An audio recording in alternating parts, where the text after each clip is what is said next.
Good afternoon, everyone. Welcome to Gulfstream today. Ron Nicoletti, along with Ashley Mayu. Don't change your channels. That's right. We're here on a Thursday until the championship meet when we go to 5 days. So Thursday through Sunday.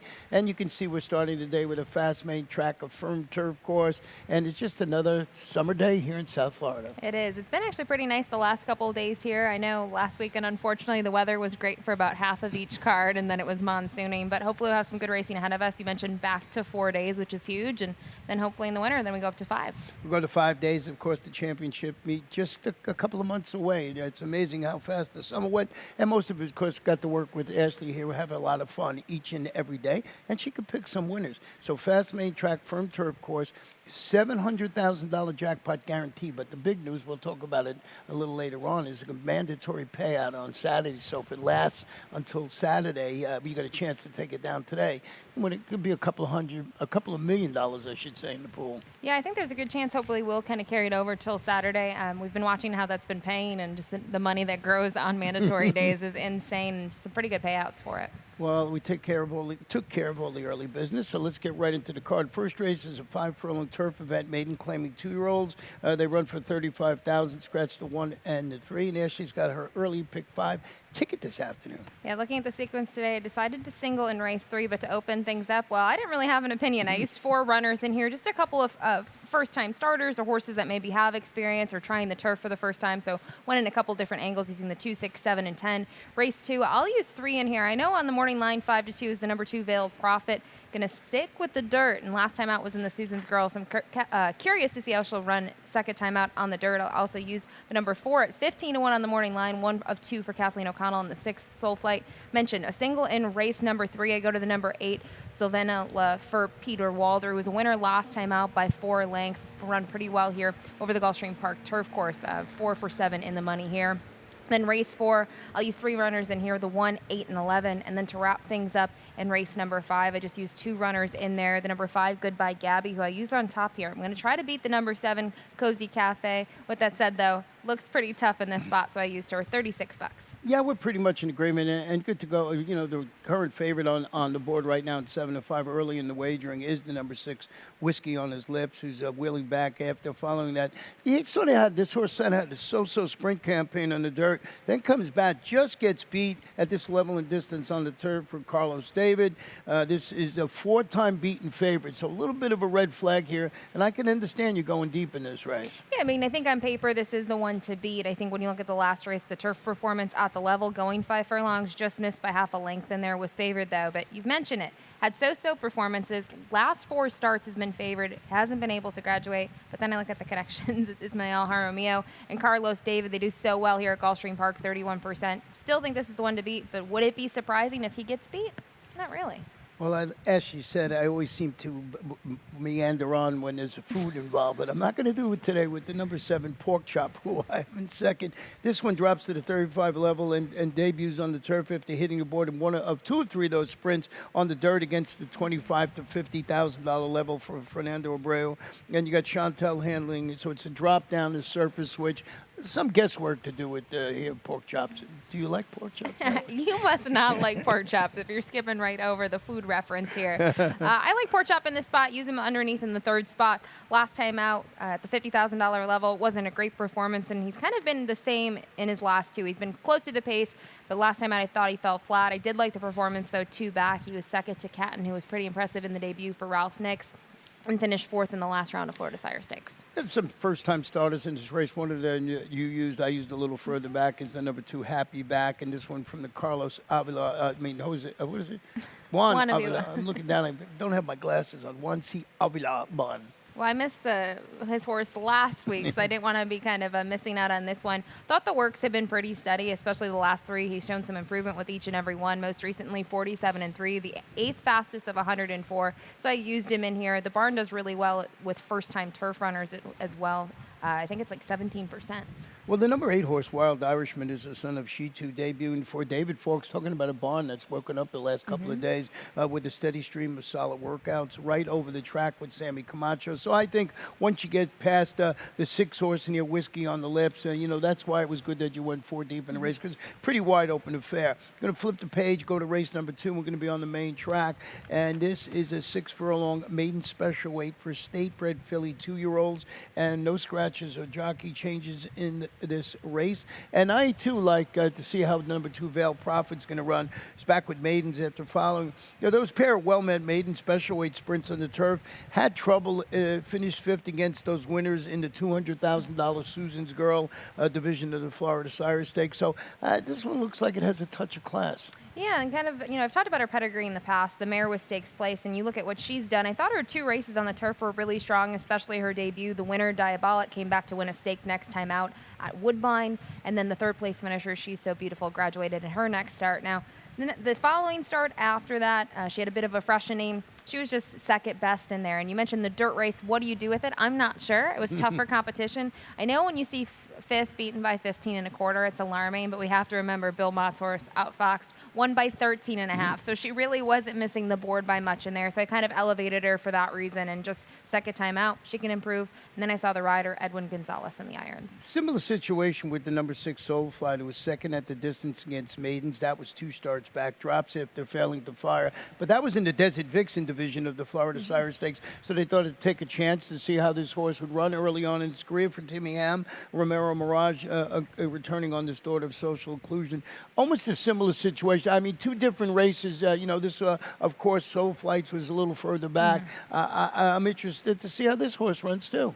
Yeah, and I think she kind of just was kind of outrun throughout in that race. She really wasn't making a move. I thought 2 back when she was 2nd, beaten by 2. At least she tracked in 2nd. She was more forward than we saw in her other starts, and it panned out well for her. But she's inconsistent. So I use her here for 2nd. I think just looking at the other horses in here, she probably is the 2nd best on paper. Well, we got a couple of horses in here from Kathleen O'Connell, the number 4, Making It Look Easy, and Jojo Agogo. And here's Kathleen, as we joke each and every day, we're charter members of her fan club, and you got an interesting stat with her. Yeah, I'm going to collect my royalty right here for this trainer stat for Kathleen O'Connell. This applies to both of her horses, but I was a little bit more interested in the longer price, number 4, Making It Look Easy. Just wanted to look at 2-year-old first-time starters the past 5 years. It is a big sample, 129, but 25 for 129, 19%, 43% in the money with a $2.47 ROI. When you look at these two and you're kind of going by, pedigree or whatever you want to look at, I know that the number 7 Jojo Agogo is a homebred for Stonehenge LLC, but I thought the 4 was intriguing. Was a $75,000 purchase back in March. The stallion only stands for $3,000. We know Kathleen, their workouts aren't going to be necessarily sharp, but that stat kind of convinced me she has these 2-year-olds ready to go. With Veil Prophet, the 2, the 6 Soul Flight that we both have first, second, we're sort of guessing, how these horses are going to run after, jumping up in competition. So, Kathleen, I doubt you're going to get 15 to 1 on either one of these, but you'll get somewhere around there. The other horse I had some interest in was the 8 Dignified, who's another daughter in the race of Uncaptured, a half-sister to a horse, $485,000 earner, Jackson, who was stakes winner at the age 2. So Jose Pinchin, Edgar Zayas at the control. So there is some reason to believe that this 2-year-old might run well first out. And Jackson's a hard-knocking horse. Dignified, 12 to 1 on the morning line. The interesting thing, Edgar Zayas and the Iron, they team up at 17% here at Gulfstream Park, which is a big number. The only thing I was a little concerned with, and I think that's probably also why you use this horse kind of in the 3rd spot, is just the barn isn't known for first-time starters. Might need a race, but the pedigree is certainly there. So, yeah, absolutely, and you're absolutely right, because the barn's not, but they can get a good 2-year-old, and if they get one that runs well, they can certainly win at first asking. So with that said, because of the 8-race card, we're going to take our break of the first segment and race number 2. We'll be back for the 3rd with my Rainbow 6 ticket.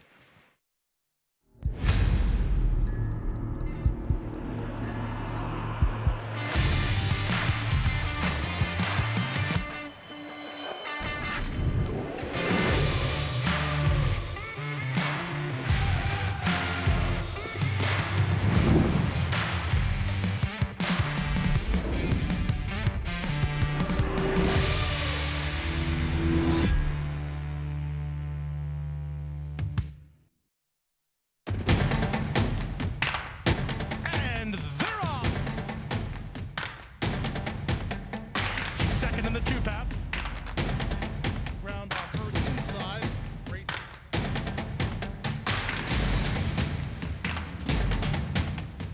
A quarter of a mile to go, and he's 6 yards out.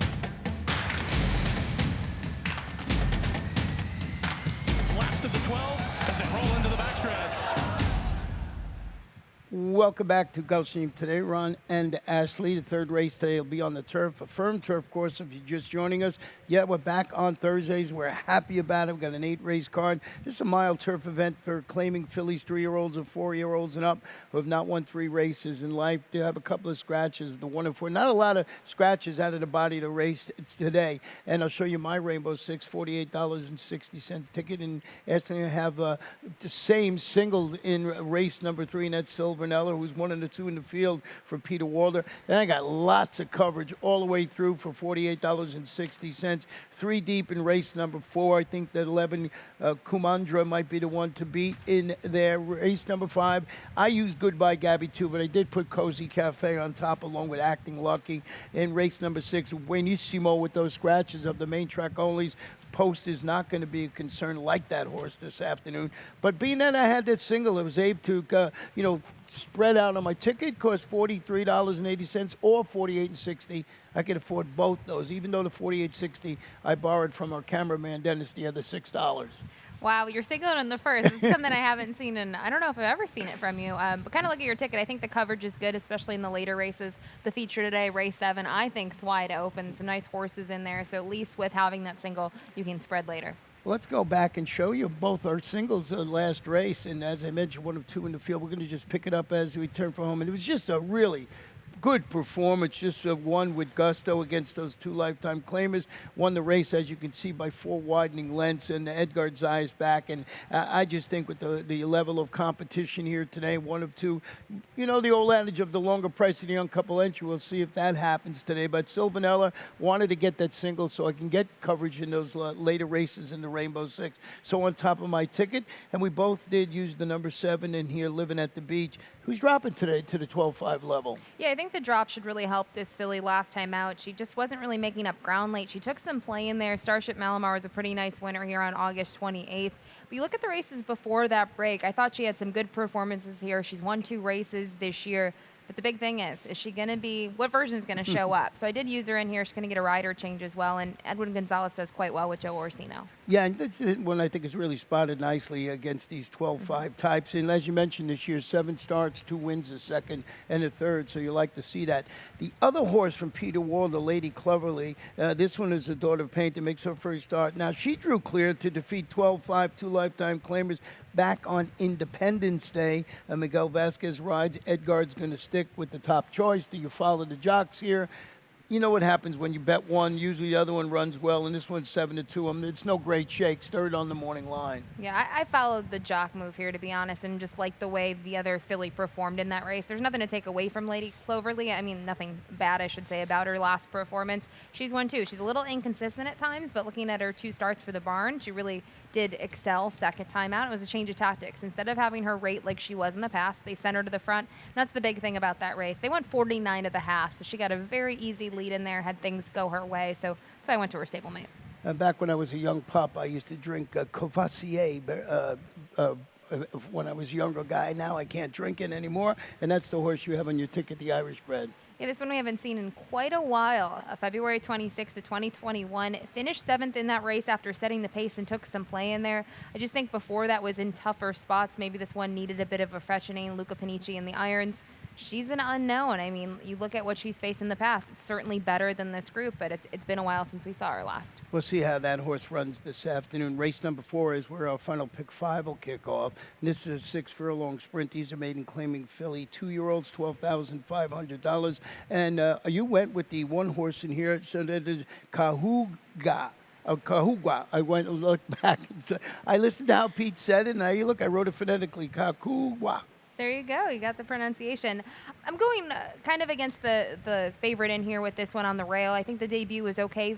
Finished fourth in that 10-horse field at the level, going 5.5. I like that the runner-up, Delray Dolly. I know the top two were kind of clear of the bunch. They were in front by 13 total. But Delray Dolly was a pretty good performance from her. And then next time out, she was able to graduate from Mark Cassie in those connections. So just hoping this one can improve. The barn does 14% with Maiden second time out. Well, we have our exacta flip-flop. The number 11, Kumandra, is dropping to the 12.5 level. Showed some speed, retreated. That was against completely tougher competition, I believe, when sprinting on either the turf or dirt. Roderick Rodriguez, Edgar Zayas handling the outside post. When you look at her, I guess her numbers for her dirt races and her dirt races are stronger than that turf, and that turf was on the drop. So for me, I'm viewing this as she's coming out of a state bred maiden special weight competition and dropping in for the 12.5 tag. So you should see improvement. She's going to get a good rider change today. Edgar Zayas doing very well this spring and summer, as he usually does. So this is kind of the spot for her to shine, and she hasn't worked since that most recent race, so not much to go by there.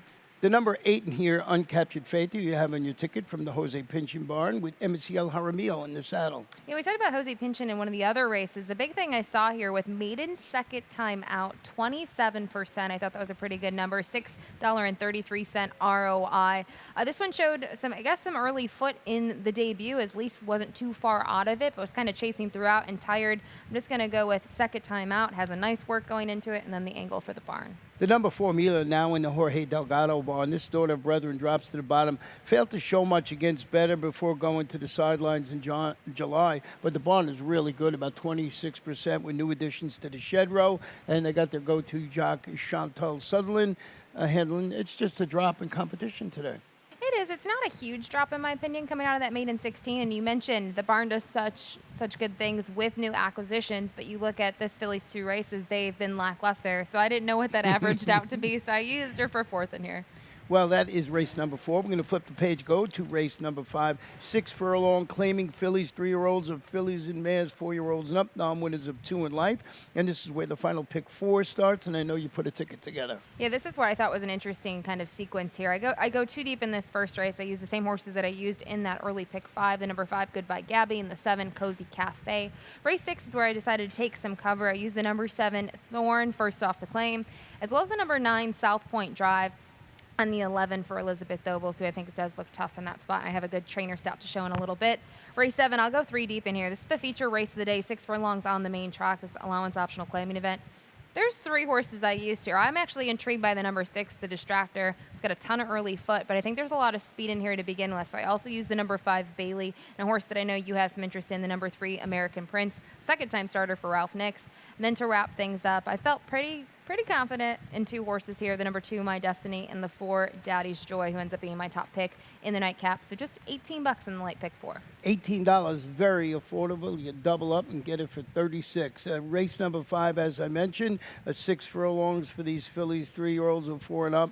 I did go with Cozy Cafe, who was going to the Ronaldo Richards barn after the claim. Going to turn back to 6 Furlongs today. You look at the last race, opened and then surrendered that 2.5 length lead when finishing second. It was against Simla, going 6.5 furlongs. The barn very limited and 1 for 4 with new claims. What I like, they worked her a bullet half mile in 47.1, which was the best time of 58 workers at the distance. So I think that this horse is in a good spot maybe to run well. Yeah, I thought she ran really well last time out, too. She did get the lead late in there, but race day speed was just much the best. Pretty consistent form, though, in her last 3 or 4 starts. So ever since that break this winter, she's been good.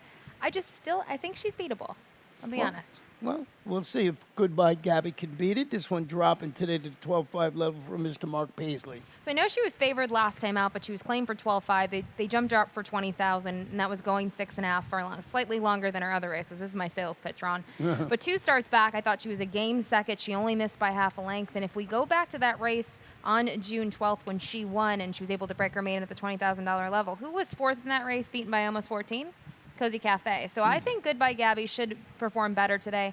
Little class relief, and then blinkers on. Blinkers on, broke slowly in its last race. I think the blinkers will help. The number one, Acting Lucky, is stretching out to the 3/4 of a mile after stepping off the claim by Padarat Luchman with finishing second. It was a good performance, going 5.5 with Marcos Meneses. Sort of, if you go, you cruise through the past performance in this race, certainly fits with this level of competition. Yeah, and I think kind of on that step up first off the claim last time out, she performed well. She was just kind of, she got up for second, and she was just second best in there. She was a price. Curious to see how she kind of performs now again at the level, because I mentioned she was a little cold on the board last time out. Well, we're going to go to race number 6. It's on the turf a mile in the 16th. Claiming 3-year-olds or 4 and up, non-winners of 2 in life. Did have some scratches in here, mostly main track only, 3, 6, 8, and number 10. And I went with the number 11 here, Buenissimo, and you went with the number 7 in here, Thorn, who I like a little bit in that race. But we're going to go back and show you what happened to Buenissimo and the North Remembers, who they're going to rematch this afternoon. We're going to see that. There you see the North Remembers is the number 4, and Buenissimo is the number 2 on the inside, was favored that day. You're just going to see what happens here with the North Remembers. Comes in and just, whoop, that's it. Got to put the brakes on right here. And the 4 gets disqualified and placed third. And Buenissimo, I like the way this horse, had a re-rally and came back and ran very well to be third. And then you could see how close they all were at the wire. Yeah, and certainly, the disqualification of the North Remembers was the right call there. You can see a couple horses had to check on the brakes for a second. So this one ended up getting placed second in that race. Thought it was a good performance as the favorite. My concern here, 3 starts at Gulfstream Park over the turf course, 3 seconds. But a good thing to notice here, too, new trainer today, Elizabeth Dobles. I do have a trainer stat here to show and kind of talk about how she does first off the claim on the turf the last 5 years. So she does well first off the claim, but on the turf is where you kind of see some big numbers here. 28% in terms of wins, 45% in the money with a $2.80 ROI. So I understand why you like this horse on top, and off his last performance, pretty big one.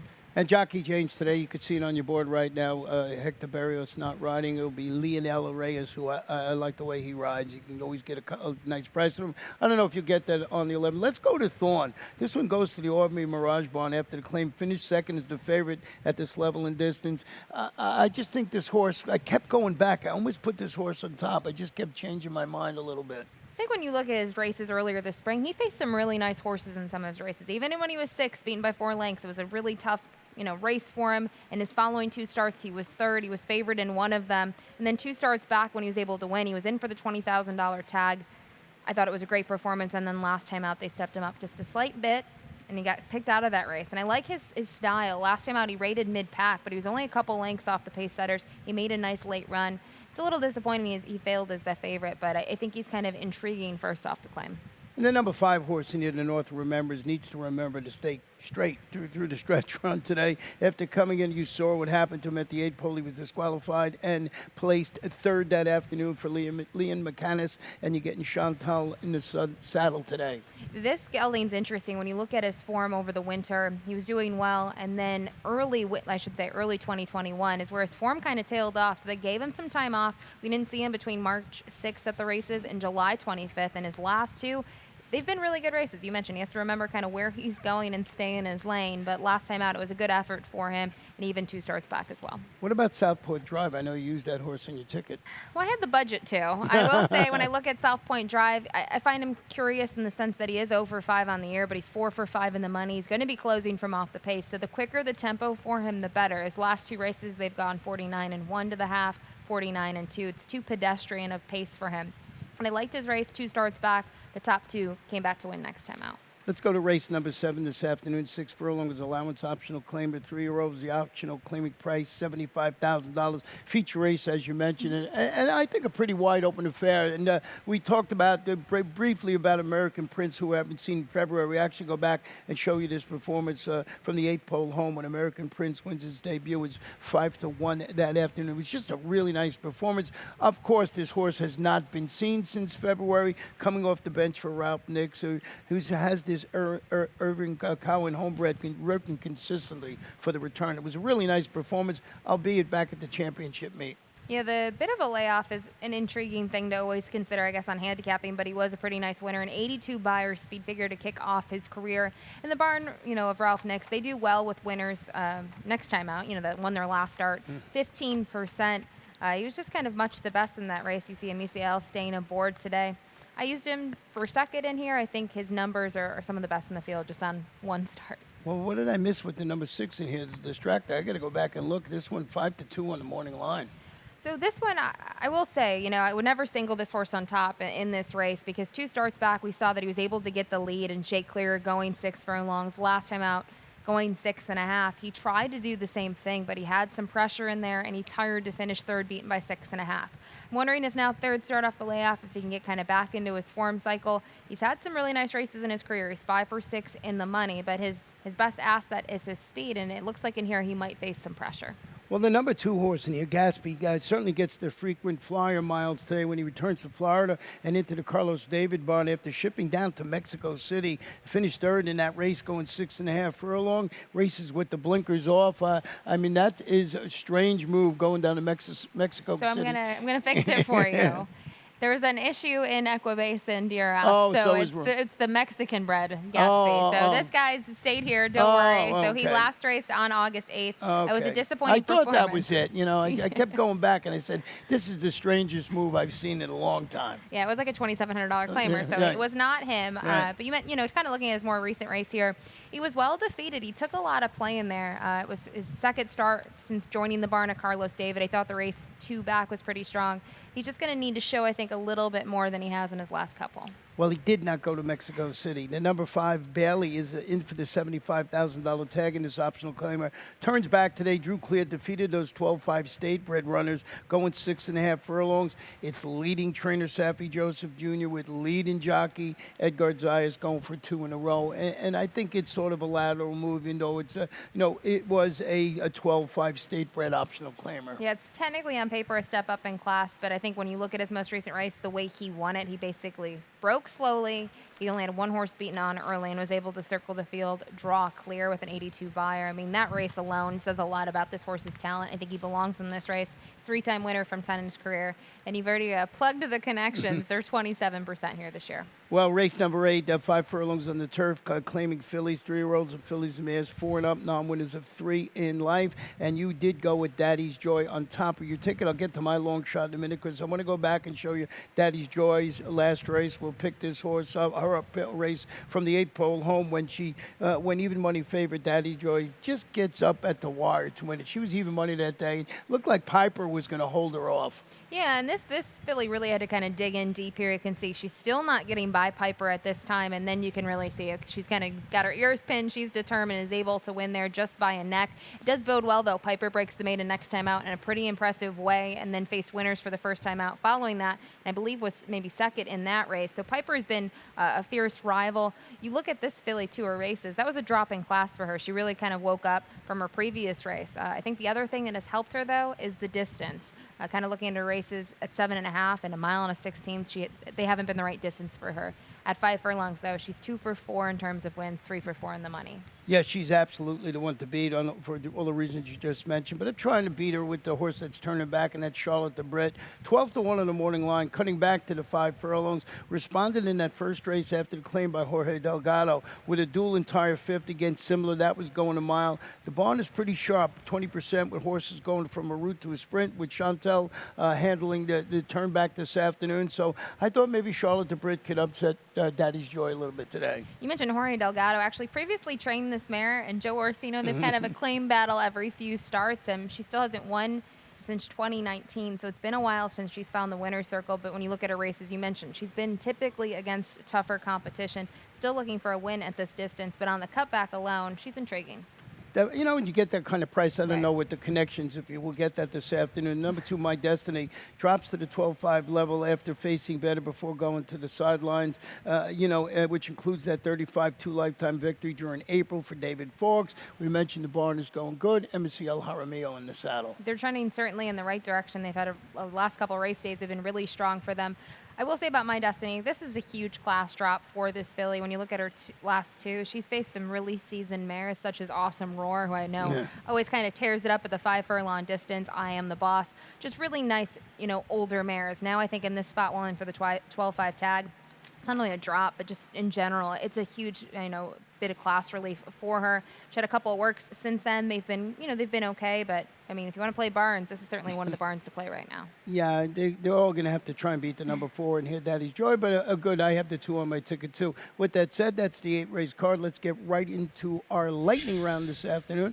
And as we do each and every first day of the new week, and it's a Thursday, of course, we're back here from Thursday to Sunday. We're going to check out the jock and trainer standing, and you can see the jockeys now 109, 101. Every week it gets one flip-flops and gets on top, and Edgard's been able to hold off MCL for a good while now. Yeah, and I don't know how long that's going to last, though. Misael just one behind him. And even kind of looking, Edwin's picked up a couple wins since returning. Miguel Vasquez is having a great meet as well. So it's always interesting to see how these kind of jocks battle it out throughout the summer. Well, the trainer standings, we've had, Safi on top for the longest time. But look at Carlos David making that big move to be second. He's not going to catch Safi. But, if you look underneath Carlos, Antonio Sano, Kathleen we keep mentioning, having a great meet along with Victor Barboza Jr. in 5th. Yeah, and Kathleen, we mention her all the time, but she's had some really nice 3- and 4-year-old fillies this summer performing really well here. Antonio Sano had a huge price here over the weekend that I completely missed, but definitely a double-digit horse there. And Carlos David with his stakes wins, he's had it all, but still, Safi's in front by a mile. Well, one of my favorite people, and I'm sure yours too, Luis Saez, who we have the pleasure of watching ride here all winter long, wins the Saratoga riding title, and he gets 64 wins, and he's pointing right at Ashley. 64 wins, that's pretty nice for that meet.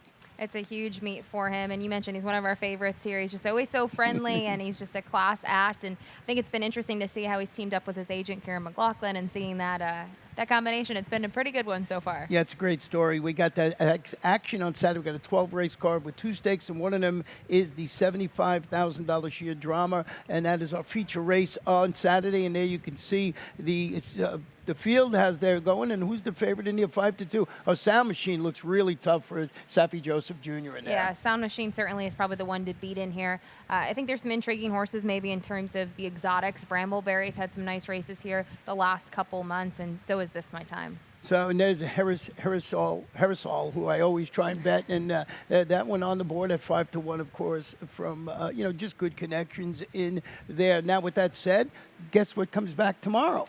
The Stronach 5. The Stronach 5, of course, and that is each and every day. We got races from Laurel. Laurel back today, by the way. Gulfstream Park and Laurel and Golden Gate Field. Santa Anita hasn't started their meet yet, but once they do, we'll have all the Stronach tracks involved. Yeah, it's exciting to have this back. I know over the summer, at times there's only 2 tracks running out of our 4 properties, but 3 of them included. You mentioned Santa Anita. They're just a couple of weeks from kicking off their fall meet, so it'll be good to get them in the fold as well. But great wager, 12% takeout, dollar minimum. Lots of money to be made. Well, it's going to be a fun day of racing, and we'll be back here throughout the afternoon. We're going to turn it over to Pete Aiello with all scratches and jockey changes. And they're off. Second in the 2-path. Ground ball first inside. Race.